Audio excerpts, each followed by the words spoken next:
ఒక్కొక్క రాశిలో ఒక్కొక్క నదిలోకి బృహస్పతి ప్రవేశిస్తాడు. మీకు నేను ఒక ఉదాహరణ చెప్పాలి అంటే, మేషరాశిలోకి బృహస్పతి ప్రవేశించాడు అనుకోండి, గంగా నదికి పుష్కరాలు వస్తాయి. వృషభ రాశిలోకి బృహస్పతి ప్రవేశించాడు అనుకోండి, నర్మదా నదికి పుష్కరాలు వస్తాయి. అలా కాకుండా మిథున రాశిలోకి బృహస్పతి ప్రవేశించాడు అనుకోండి, సరస్వతీ నదికి పుష్కరాలు వస్తాయి. కర్కాటక రాశిలోకి బృహస్పతి ప్రవేశించాడు అనుకోండి, ఆయనతో పాటు మిగిలిన వాళ్ళందరూ ప్రవేశిస్తారు, యమునా నదికి పుష్కరాలు వస్తాయి. సింహరాశిలోకి బృహస్పతి ప్రవేశించాడు అనుకోండి, గోదావరి నదికి పుష్కరాలు వస్తాయి. కన్యా రాశిలోకి బృహస్పతి ప్రవేశించాడు అనుకోండి, కృష్ణానదికి పుష్కరాలు వస్తాయి.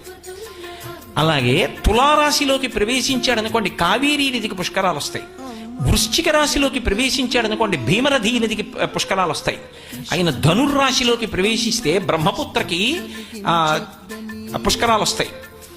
ఆయన మకర రాశిలోకి ప్రవేశించాడు అనుకోండి, ఆయన ప్రత్యేకంగా మకర రాశిలో ఉంటే తుంగభద్రా నదికి పుష్కరాలు వస్తాయి.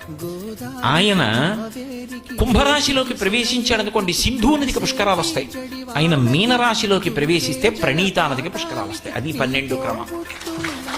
ఇప్పుడు ఆయన ఏ రాశిలోకి వెళ్ళాడో అప్పుడు ఈ నదికి పుష్కరం వస్తుంది.